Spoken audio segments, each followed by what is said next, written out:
She said this and she said that. Everyone's like, louder, louder! Enough. Let's get deep again. It's me, Nora, and She Said podcast. Yo, She Said. Welcome back to She Said. Today is a solo episode, just you and me, because there is really something we need to talk about. Children, kids, giving birth, motherhood. This world is evil. Not just saying that to just shock you, but maybe you make the same experience as I do, and maybe you are a young mother as I am. And one thing that I notice is definitely life today is nothing like when I was a child. I'm talking about Disney movies, always starting with a weird contradiction of like either both parents are dead or one parent is gone, and kind of not just normalizing it but making it a hero. You know what I mean? Like children almost being indoctrinized that you don't need anyone, like you can be a superstar if you are mad at your parents or run away from home. And there are so many idealizations out there. There is so much distraction that it drains everyone. And I feel that now more than ever, our children need us. I don't want to make it sound dramatic, but it actually is dramatic. What am I saying? When I say distraction is, and I'm not just talking about social media, phones, TVs, because as a child, when you are born, your baby doesn't know all of that, right? So you are the only or the first projection, the first idol that they look up to. And so it is not those devices that would influence them in a certain way and maybe even negatively. It's us. The best thing you could do for your child is actually putting in work in yourself. Putting in the work in yourself. Therapy, anything you need to do to be your best version. This is how you can help your child the most. And I'll give you small examples. I mean, I'm a content creator, right? And so, I do majority of my content editing by myself. Until today, I know, shocker. But I do the editing on my phone. And so it's very natural for me to have 8 hours of screen time, which I wouldn't even condemn because I know I work and I post. And sometimes a video takes me 2 hours or 3 hours, photo editing, whatever, revisions. But my child seeing me spending that time on the phone makes her believe that this is kind of my idol. That is my center of attention. And so she needs to idolize that too. And so it's very natural that then your child would grab your phone or would want to watch something on your phone or would just come next to you while you are on the phone. But what an image is that? It's sad. Instead of, just think of this metaphor because I love. Instead of looking to each other and have a conversation together, you are both next to each other looking onto a screen. That's not healthy. Neither does that do anything for your child's neurons. Because by the way, mothers know this because we all probably read this book, First Time Mother, that the baby's neurons are built when you hold eye contact. And so that's not eye contact. There is this study that I read about, and I don't know if that is true or not, but it kind of really sit with me. And I think this is a way how I would explain the whole concept of like a good childhood, or creativity and all of that sorts. Is you are born with 100% creativity, and now life pushes you to put that creativity down. It's very easy. First, you would just teach your child to just draw. Like now when I'm playing with my baby girl Summer Rose, I would teach her to draw on like anything, right? I just want her to make this movement. Soon, in like 2-3 years, I would teach her to stay within the line. I'm guiding her to stay within the line before I pushed her to stay out of the line. And then I would very soon put her into school, and then suddenly she needs to sit down for like 3 to 6 hours in the beginning as a child, and the creativity goes down even more. No free thinking, no outside the frame, no outside the lines. It's all just follow guidelines, follow doctrines, follow orders, be disciplined. And then from school to 8 hours a day. And like, I'm not a conspiracy theorist here, yeah? But isn't it crazy how school for kids is what work is for us? Because when I had a corporate job, I needed to sit down 8 hours a day. I wasn't allowed to go earlier, even though I finished my job. I can't. School is the same thing. You're forcing your child in like child work. That is literally what it is. They don't enjoy their times. It doesn't even mean your child has ADHD or whatever when they cannot sit still. It just is against the nature of a child. What do you think why most of the successful thinkers in today's world, professors, really queer thinkers, why are they homeschooled? Well, I went into this and I went down this rabbit hole and I figured out if I want to homeschool my child, actually, in order to give her the exact same material that my child would get when it would be in a normal school with other children, it would just take me 1 to maximum 2 hours. That is what homeschooling is. 1 or 2 hours a day. And now, yes, everyone is like, the child needs to socialize and whatever. That's what the hobbies are for, right? You put them into football or basketball, whatever, to kind of get around people, learn to socialize, make friends and all of that, right? But I do feel that we are in an age where we kind of have an awakening, and maybe it's for me even especially since I gave birth, I am more receptive for all the ideas that are out there. And one ideology that doesn't just sit right with me is what we're doing to our kids nowadays, that we think putting them in front of a screen that is like sharing images, like flickering light with like a lot of sound and different colors that are not real, that are not like this in the reality, is something that would calm their nervous system. And I'm not talking down to anyone. I also give Summer Rose, especially when I need to be quiet, like when I need my time, I also let her watch TV. Yes, there is no daily screen time or whatever. This happens like 2 to 3 times a week. And I feel already guilty for that, by the way.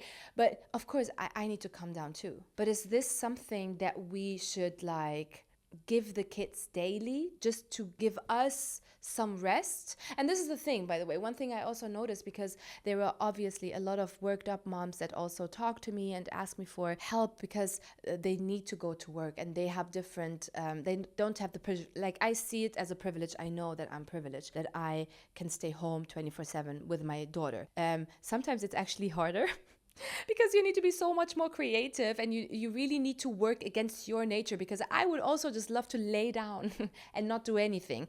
I would love to just dead scroll on my phone, but kind of like the train is gone for me, you know. For me to live this freer life is already gone. I'm so addicted to certain devices and routines that it's hard for me to escape. But like when my daughter is with me, I cannot do this. I taught myself this one thing that is really my motto when it's about Summer Rose is, first of all, what does she see? I don't see, when I play with her, I don't see my world through my eyes. I see it through her eyes. When she, like, for instance, you know, all of this, like, take the food and then smash it on the floor and all. When you see that and then I get angry, this is for her like I'm making a face, right? She doesn't know it's angry. So for her, I'm making a face. She laughs. She doesn't understand the emotions that are behind. But like, she's laughing. And so she continues to do that because she's thinking that she would get this reaction, which she is getting. And so I just kind of see the world through her eyes. And when I like, instead of giving a face or something, would just like ignore it and then like pick it up, I don't see her continuing doing that in those moments.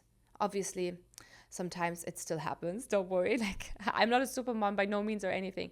But the way when you put your head through her eyes, you see things so differently. You see the benefit of quality time and also a biggest shift. Remember when I told you, like, I feel guilty when I let Summer Rose watch TV, right? But you know how I work against my guilt? With nature play. I am absolutely convinced that every child, every day, needs to be at least 1 hour in the mud, in the dirt, playing with water, whatever, anything that is sensory. Like, let's say when she, from 6 to 1 year, I barely did that. I did sensory play with the toys that we had, right? And books and all of that. But I was like, oh no, then I need to shower her. And then what if she eats it? And Now I'm like, let her eat it. Let her eat it. The more, the better. Cleans the stomach. No, but that's what my mom used to say. But it's right. In a way, it is right. In the last 3 months, especially during the hard times that happened in Dubai, or harder times, like we were safe, but I'm just saying it out here, we were more indoors. And so I had to be more creative. And I really saw a change in Summer Rose's behavior when she is balanced in having enough nature play. Because obviously, sometimes it's it's hot here. I cannot just always go out and play with Summer Rose outside. But actually I can. It's just that it's not comfy for me. But I can, right? For her, I can. And so when I did this change, I suddenly felt not even 1 second guilty if I would have to show her a screen or something, because I'm doing enough on the other side. So balance is key, I guess. That's what I'm trying to say. I miss those old days when it was all about like planting, going to a playground, seeing your friends there, knocking at your friend's door, asking them to come play, and having those genuine connections that are so innocent and are not influenced through social media or any other evil things in this world, that I feel the urge to bring back this presence. And I do feel that it is our all duty. If you don't have the abilities or the possibilities to be with your child all day, which I would not recommend, let's be honest, okay? I don't recommend that. That's like so hard, actually. You guys don't, like, everyone's asking me like, where have you been and whatever. I'm like, yeah, I'm a mom. What should I tell you? Because my whole universe is playing around her. And I'm proud of that. I'm really deeply proud of that. But I know that this is hard work. So I don't want anyone to think now, what's she telling me? To quit my job? No. Like, I'm not telling you that. But present playing, like intentional play, and understand that everything is play, especially in those most important years from 0 to 2 years, is like, should be your center. This should be your center. Everything needs to be sort of play. You need to be consistent with your behavior.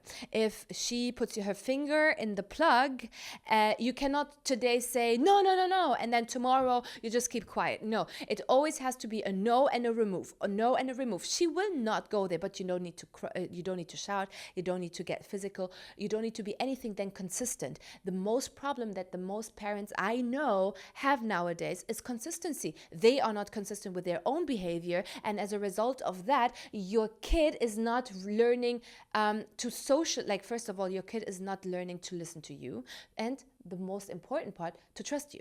The trust is, you build the safety net. So if you are inconsistent with your behavior, the trust has holes between you and your child. Whatever you do, you want to make sure that the trust is the strongest bond between you and your child.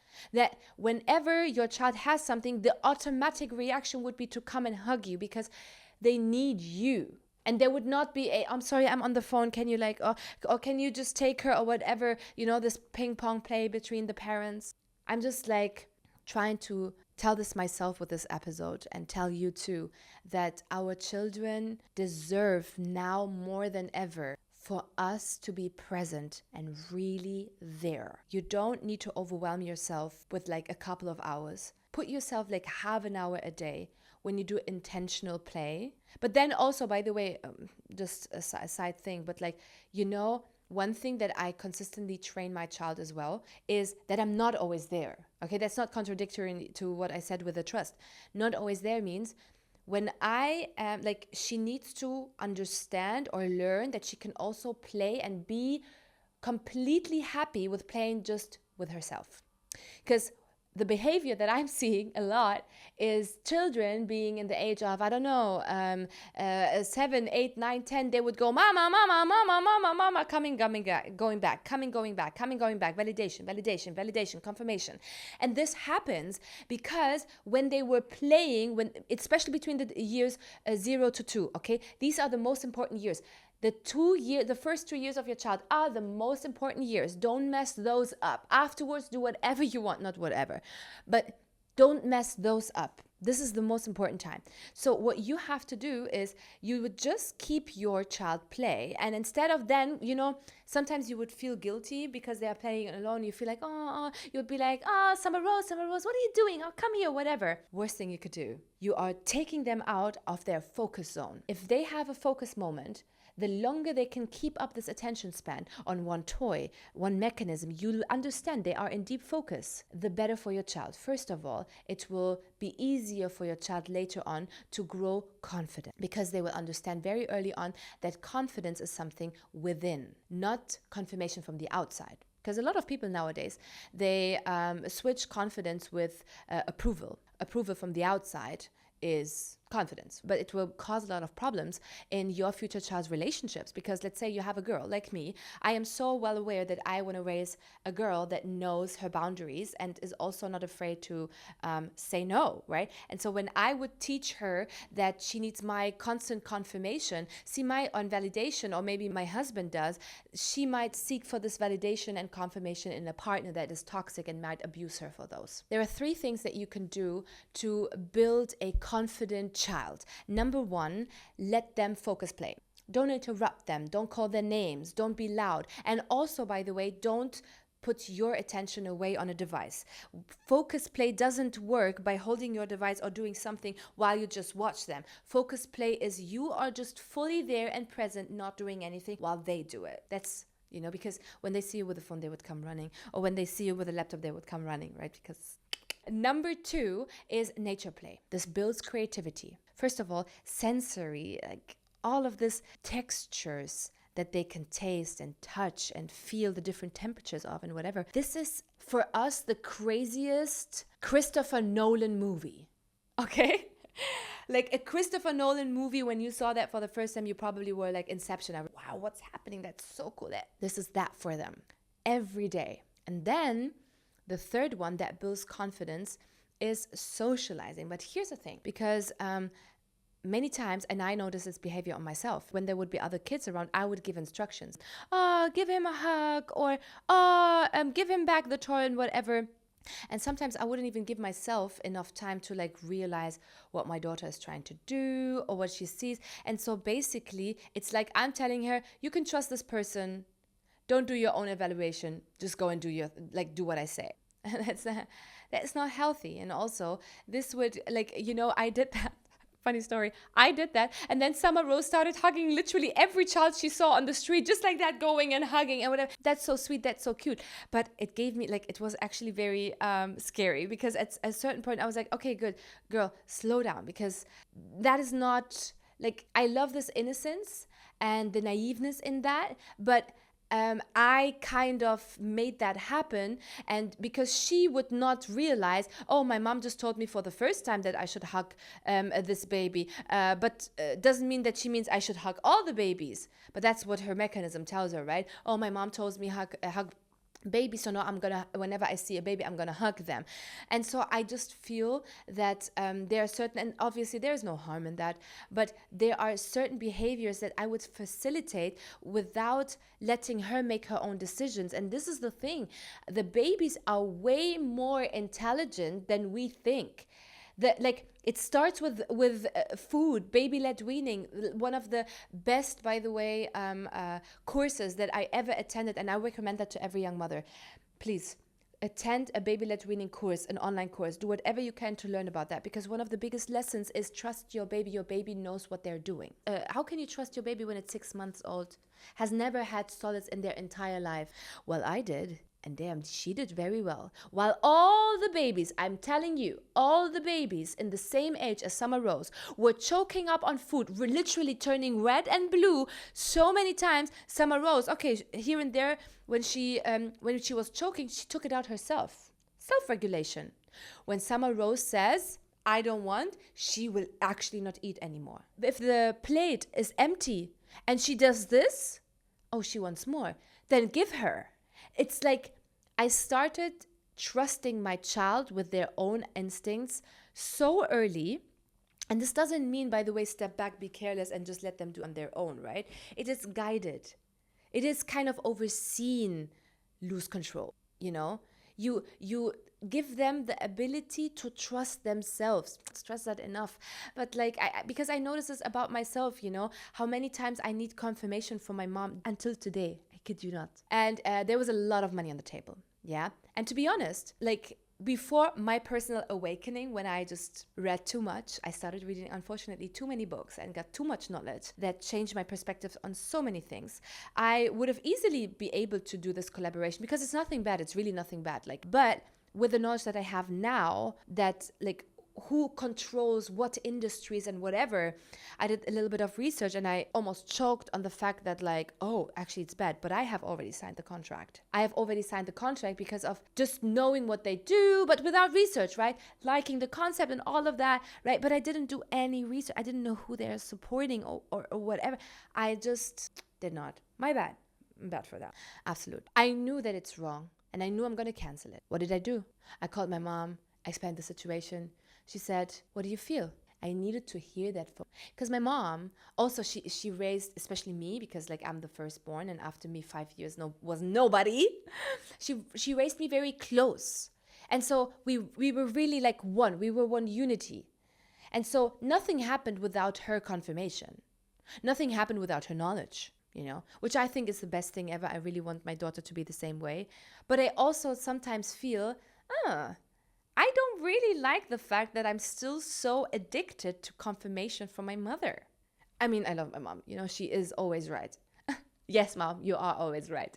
But I know that she equipped me with everything I need to be able to do this on my own, to make these decisions on my own. And so I do think, what is the slight difference? And I'm not talking, the slight difference is because I was spoon-fed and my daughter is doing baby-led weaning. No, I just feel it's way more complex than that. It's that we need to trust our children a bit more, be a bit more present, and instead of controlling the decisions, do more guidance and a bit of more reflected guidance than usual. I think the best lesson that I can give everyone that is watching this now, and I think this was like, I really spoke just out of my heart, okay? I don't have a script or anything. I just wanted to share with you one of my biggest fears or worries right now, and what my view on this is that the best thing you can do for your child is to educate yourself and to be your best version. This was a bit different, a little bit straight from the heart, unpolished, real talk Nori. And if you support that, then I would appreciate if you hit the subscribe button and turn on your notifications to not miss out on any other heartfelt conversation.